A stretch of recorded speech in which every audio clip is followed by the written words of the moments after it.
See if you don't find this incredibly suspicious. If not, just a total outright deception.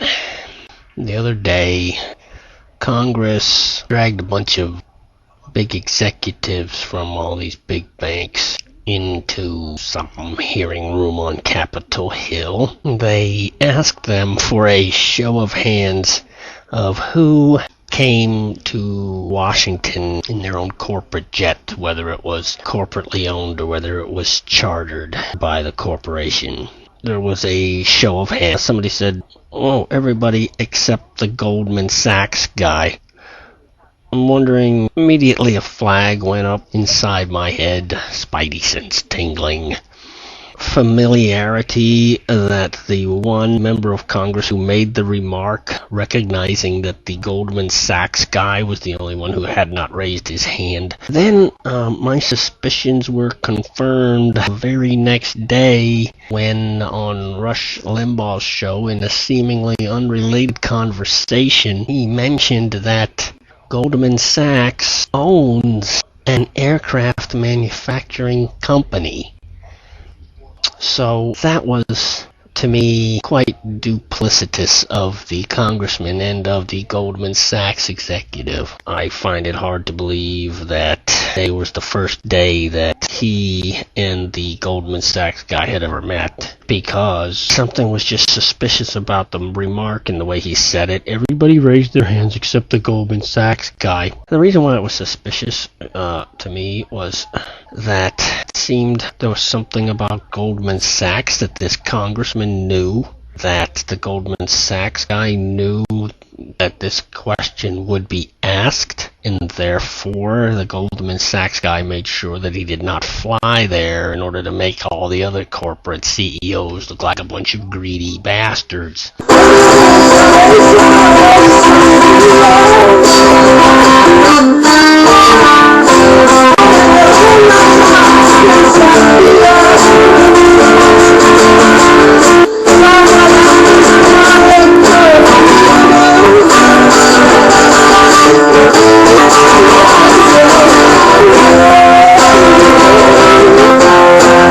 Also, what I find interesting is that Congress loves to ridicule and chastise the corporations like the big three.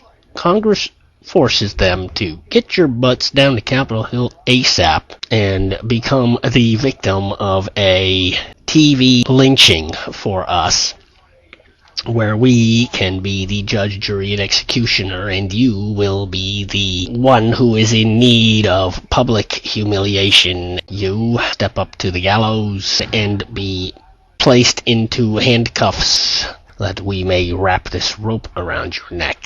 And so these executives comply with the orders of our leaders and show up for a kick in the crotch, and they are rebuked for the method they employed to get to this public lynching, which was to fire up the corporate jet, or one that had been chartered for them for their expedient transportation and the carrying out of their very important business. They have utilized an aircraft, a terrible thing to do that is illustrative of the difference in class between the corporate executive and his thousands of employees.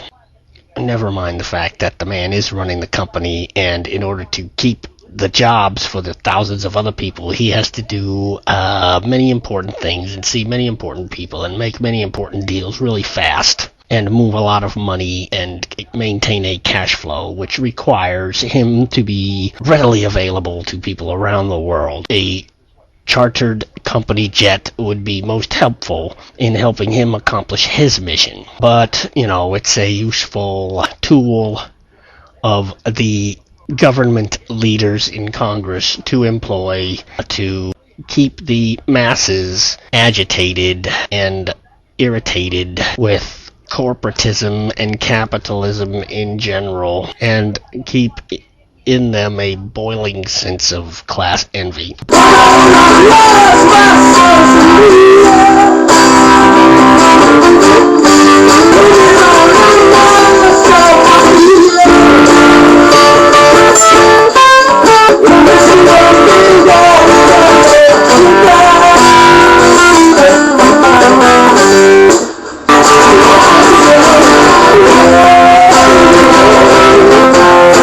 Then comes Friday the 13th of February, the day the Congress felt it was most imperative to pass this spending stimulus plan of theirs. So important, in fact, that one of their leftmost leaning senators, a man named Sherrod Brown, whose mother allegedly died on this same period of time, and he was expected where his mother died for a service. He simply had to be there for the service, and then he simply had to also be on Capitol Hill for the vote. So the Congress made sure that he had a jet to get him to and from the vote and to and from the funeral in as quick a manner as possible, so that he might be able to carry out the all-important business of the public and work towards our benefit and promote our general welfare. Isn't that nice of them? I think it's quite hypocritical.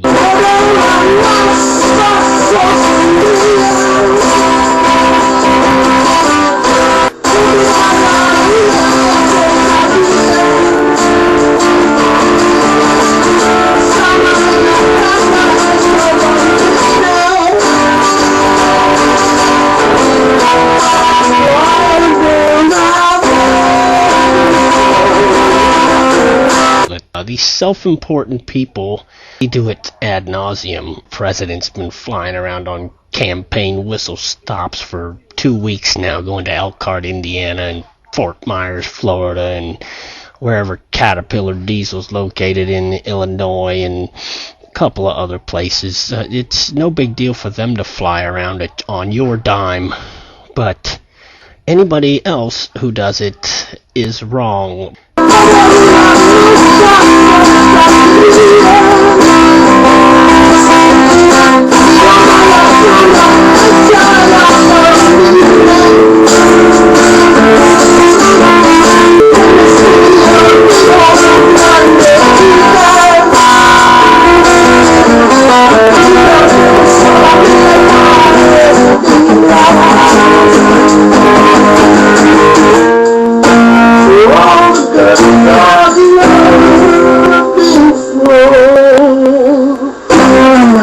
They always want to point out the corporate greed of the big executives who do the same. It's very hypocritical and duplicitous and plain old dishonest and disingenuous. You're just a sucker if you fall for that crap. Muchas gracias. Buenas noches, señorita. ¡Órale!